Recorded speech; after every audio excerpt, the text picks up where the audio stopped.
আসসালামু আলাইকুম। যেহেতু আজকে আমাদের বিক্রমপুরের শেষ দিন, তো রাতে বানানো পিঠাগুলো যে ভিজিয়েছিলাম সেগুলো দিয়ে সকালে নাস্তা করে নিচ্ছি। এখানে আমি আর আমার ছোটো মা একসাথে বসে নাস্তা করে নিচ্ছি। তো গ্রামে সকালবেলা নাস্তা করতে কিন্তু পিঠা দিয়ে নাস্তা করতে ভালোই লাগে। তারপর আমরা একটু রোদ ওঠার পরে সবার জন্য রুটি বানিয়ে নিচ্ছি মাটির চুলাতে। আর আমরা 2 বোন, আমি আর আমার ফুফাতো বোন, দুইজনে দুই পাশে বসেছি। একজন পরোটা বানাচ্ছি, আরেকজন ডিম ভেজে দিচ্ছি। কারণ যেহেতু মানুষ বেশি ছিল, তাই আমরা হাতে হাতে কাজ করেই কাজগুলোকে একদম ইজি করে দিচ্ছি। তো এই তো আমি ডিম ভেজে নিলাম, আর আমার ছোটো বোন বলতেছে তুমি চুলার পাড়ে বসেই খেয়ে নাও, তাই সে আমার জন্য নাস্তা বেড়ে আনতে গেছে।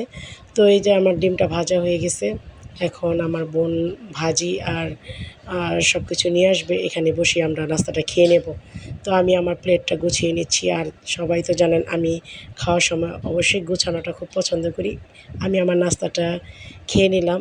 তো দুপুরের আয়োজনের জন্য আমরা তাড়াতাড়ি করে নিচ্ছি, কারণ আজকে আমরা তাড়াতাড়ি বের হয়ে যাব। তাই এক চুলায় মুরগির রোস্ট, আরেক চুলায় গরুর মাংস বসিয়ে দিলাম। বাসায় যতই রান্না করে খান, এইরকম মাটির চুলায় পরিবারের সবাই একসাথে মিলে খাওয়ার যে আনন্দটা, সেটা আসলে যখন আপনারা পরিবারের সবাইকে নিয়ে মিলেমিশে খাবেন তখনই বুঝতে পারবেন। তো যাই হোক, আমাদের রান্না মোটামুটি শেষ পর্যায়ে চলে এসেছে। এখন সবাই রান্নাবান্না শেষ করে গোসল-টোসল করে ফ্রেশ হয়ে নেব, আর যার যার কাপড়-চোপড় গুছিয়ে নেব। কারণ আসার পর থেকে আমরা শুধু ঘোরাফেরা, খাওয়া-দাওয়া এগুলো নিয়ে ব্যস্ত ছিলাম। কার কাপড়-চোপড় কোথায় আছে? যেহেতু আমরা এখানে অনেক মানুষ, তাই এখন আমরা আগে কাপড়-চোপড় গুছিয়ে নিলাম। এরপর যখন গরম গরম খাবারটা বেড়ে দিচ্ছি বাচ্চাদেরকে আগে, বাচ্চাদেরকে খাওয়া-দাওয়া করায় তারপরে আবার আমরা খেয়ে-দেয়ে বের হয়ে গেলাম।